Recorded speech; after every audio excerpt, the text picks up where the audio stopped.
जमीन सरकार की, पैसा बैंकों का। जमीन सरकार की, नहीं वो कविता वाला नहीं है ये, सबको लगा होगा कि वैसा ही कुछ जा रहा। जमीन सरकार की, पैसा बैंकों का, नीति निर्धारक सरकार के। ये प्राइवेट कहां से हुआ भाई? टैक्स हॉलिडे सरकार का, देखते जाइए, tax holiday for a long period. इसमें प्राइवेट कहां से? असल में श्रम और पूंजी की लड़ाई में ना इतिहास गवाह है कि पूंजी जीत जाती है, श्रम हार जाता है। और वो भी श्रम अगर अनुसूचित जाति, जनजाति और अत्यंत पिछड़े वर्ग का हो तो उसकी हार नियति की तरह सुनिश्चित कर दी जाती है। तो जब राजन भाई ने जैसा कहा, आप प्राइवेट सेक्टर में आरक्षण की मांग करके, ये बहुत सरकार को झकझोरने वाला नहीं है। सरकार को बताना है कि तुम जिंदा नहीं हो, जिंदा होने का एहसास कराना है। क्योंकि प्राइवेट नाम की 10,000 करोड़ का कर्ज हो गया इस प्राइवेट पे, वो व्यक्ति भाग गया, सरकार लोन माफ कर देती है। उसके लिए शब्द बड़ा बढ़िया, आपको, आप में से कईयों को पता होगा, इसको हेयर कट कहते हैं। फाइनेंस उनके टर्म में इसको हेयर कट कहते हैं। एक दिन मैंने अपने वित्त मंत्री साहिबा से कहा कि हेयर कट मत कहिए, अब तो गंजा किए जा रही है एक बार।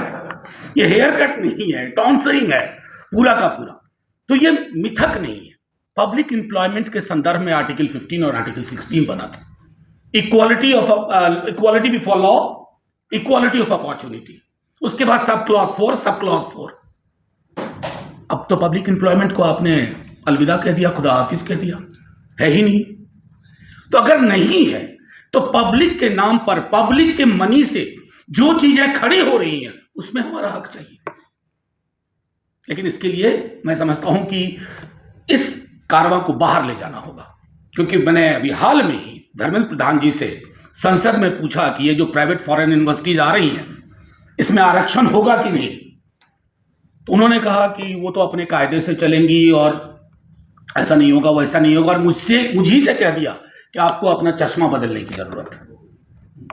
मतलब आपने एक गुनाह किया ये सवाल पूछ कर। मैंने अकेले पूछा तो गुनहगार था, अगर करोड़ों लोग ये सवाल पूछेंगे ये गुनाह नहीं रहेगा, नमो बुद्धाय की तरह गूंजेगा। ये करोड़ों लोग तो पैदा करने होंगे, और करोड़ों लोग सिर्फ ट्विटर और इंस्टाग्राम पे पैदा नहीं होंगे। ये बात जमीन पे ले जानी होगी। हमारे संविधान में एक शब्द पे बहुत चर्चा हुई थी संविधान सभा में, फ्रेटर्निटी। और फ्रेटर्निटी से जुड़ा शब्द है डिग्निटी, उसी से डिराइव होता है, कई जजमेंट हैं उसके। फ्रेटर्निटी को सिवाय प्रियम्बल में पढ़ने के हमारी किसी पॉलिटिकल पार्टी ने उसको जमीन पे नहीं उतारा। फ्रेटर्निटी में सबसे बड़ी बाधा है जाति, बंधुत्व, या मैं उसको थोड़ा विस्तार दूं, बहनापा। वो तब तक संभव नहीं है जब तक आपके बीच में हिरार्की है, ऊंच नीच, सामान्य जाति, निम्न जाति, ये विमर्श जब तक है तब तक फ्रेटर्निटी को लेकर के हमारा जो पूरा रिपोर्ट कार्ड है वो बहुत कमजोर है। कोई भी पॉलिटिकल पार्टी हो, मैं किसी एक को नहीं कहूंगा। फ्रेटर्निटी को नीचे उतारने के लिए क्या करना होगा?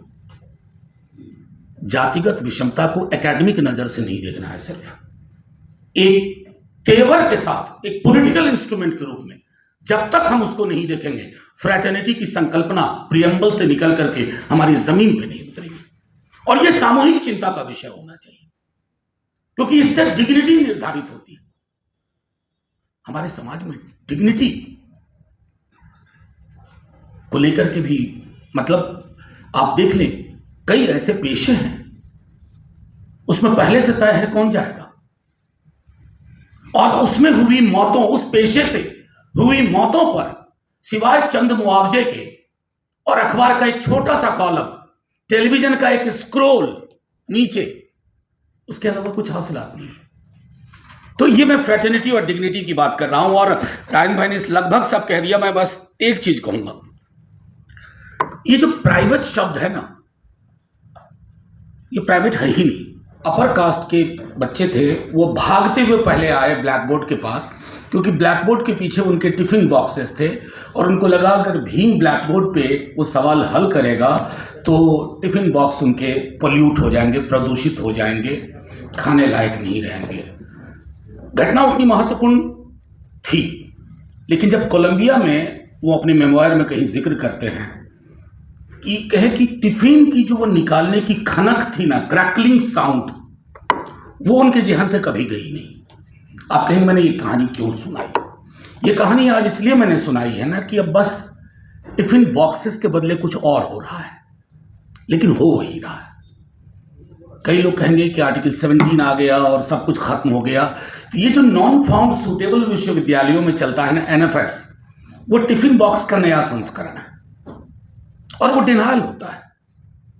मैं इस कहानी से शुरुआत करने के पीछे मेरी मंशा स्पष्ट थी कि सबसे पहले तो हमें ये जानना होगा कि हमारा डिनायल कहां कहां हो रहा है, हमारे साथ डिस्क्रिमिनेशन की वजह क्या है। अगर आप वजह नहीं जानेंगे तो ये पॉलिटिकल और कल्चरल लड़ाई है। कल्चरल और पॉलिटिकल मैं दोनों कहता हूं इसलिए क्योंकि कल्चरली भी आपको लड़ना है। कल्चरली नहीं लड़ेंगे तो जो हेजमनिक कंट्रोल है कल्चर का, प्रभुत्वशाली, प्रभुत्ववादी नियंत्रण की जो पद्धति है, धीरे धीरे हम उसको नेचुरल मानते चले जाएंगे और वो हो रहा है। एक छोटी बात मैं कहता हूं, फिर कुछ इस पर चर्चा होगी। बुद्धिज्म का जन्म इसी पृथ्वी पे हुआ था ना, 6th सेंचुरी BC। आज उसका प्रसार कहां है हमारे देश में? क्या यह सवाल हमको परेशान नहीं करना चाहिए? अपने व्यक्तिगत जीवन में मैं धार्मिक नहीं हूं, लेकिन यह सवाल सांस्कृतिक सवाल है, राजनीतिक विरासत का सवाल है, ऐतिहासिक स्मृति का सवाल है।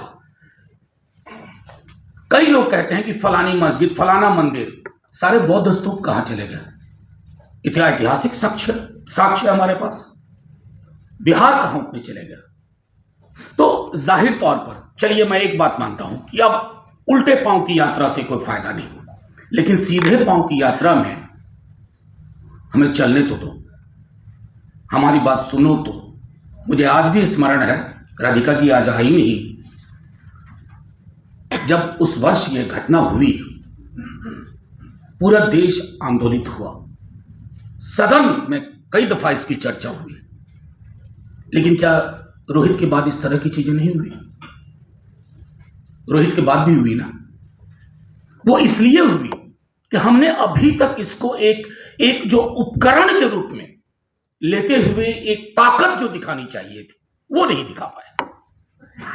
और मैं अभी पिछले दिनों भी हम लोग थे, रायन भाई, हम लोग एक साथ दिल्ली यूनिवर्सिटी के मसले पे एक साथ थे। ये जिस सरकार या जिन सरकारों से आप लड़ते हैं, ये लड़ाई संसदीय तरीके से सिर्फ नहीं लड़ी जा सकती।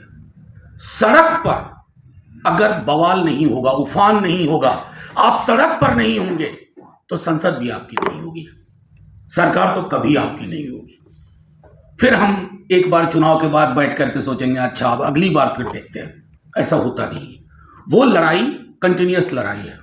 मैं लोहिया जी को लाऊंगा ये कहने के लिए, वो बहुत कमजोर था विपक्ष 60 के दौर में, लेकिन विपक्ष जिंदा रहा क्योंकि सड़कें खामोश नहीं हुई।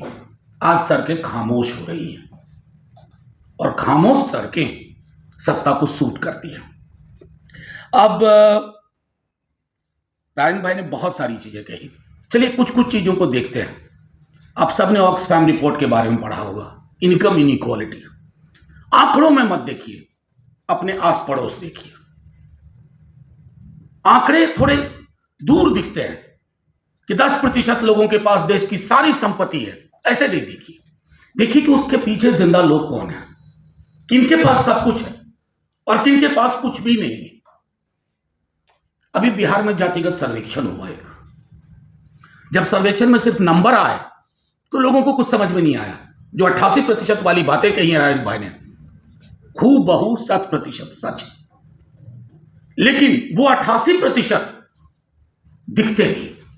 बल्कि मैं एक उदाहरण दूं हंसते हुए। एक सज्जन ने मुझको, एक पत्रकार ने इंटरव्यू में कहा कि नहीं उनका कहना, फलानी जाति का कहना, अरे वो तो इतने लोग हैं, इतना कम कैसे हो सकता है। तो जो विजिबिलिटी है ना, इसका व्याकरण बिल्कुल अलग है। आप अपने को और अपने जैसों को विश्वविद्यालय में देखते हैं, आप अपने को और अपने जैसों को न्यायालय में देखते हैं, आप अपने को और अपने जैसों को संसद में देखते हैं, आप अपने को अपने जैसों को बाजार चौक चौराहे पे देखते हैं। तो वो जो लिमिटेड विजिबिलिटी है वो आपको लगता है अनलिमिटेड है, हम तो बहुत है। असल में क्या है ना, जो नहीं दिखते हैं उनका आंकड़ा लोगों के पास नहीं था, और वो क्यों नहीं दिखते हैं उसका एक सीधा सा व्याकरण है, उन्हें नहीं दिखाना है, वो गणना में नहीं आएंगे। तो इसलिए मैंने उस बिहार के सर्वेक्षण का जिक्र किया कि अब उसके बाद वहां भी चर्निंग हो रही है। लोग ये कह रहे हैं कि अगर मैं इतना हूं तो फिर वहां क्यों नहीं हूं, वहां क्यों नहीं हूं। ये सवाल हर कौम, हर जाति को हर जगह, हर राज्य में, हर संस्थान में पूछना होगा। और ये पूछने का मतलब सिर्फ एक सवाल पूछ करके नहीं, इसके इर्द गिर्द एक लामबंदी, एक एकजुटता वो करनी होगी। इससे पहले कि मैं विमर्श से निकल जाए, उस दिन मैं बताना भूल गया, हमारे पार्लियामेंट में एक हमारे डीएमके के सहयोगी हैं अब्दुल्ला जी, कश्मीर पे चर्चा हो रही थी, उन्होंने पेरियार को उद्धृत किया, और पेरियार का उस उदाहरण को मैं आपके समक्ष रखता हूं हिंदुस्तानी में, हिंदी में। उसने कहा कि हर पेरियार को कोट करते हुए, अब वक्त आ गया है कि हर कौम, हर जाति अपनी नियति का निर्णय स्वयं करे, खुद मुख्तारी। अब उसको हमारे बीजेपी के साथियों ने कश्मीर के लिए सेल्फ डिटर्मिनेशन से जोड़ करके उनको रिडिक्यूल कर दिया।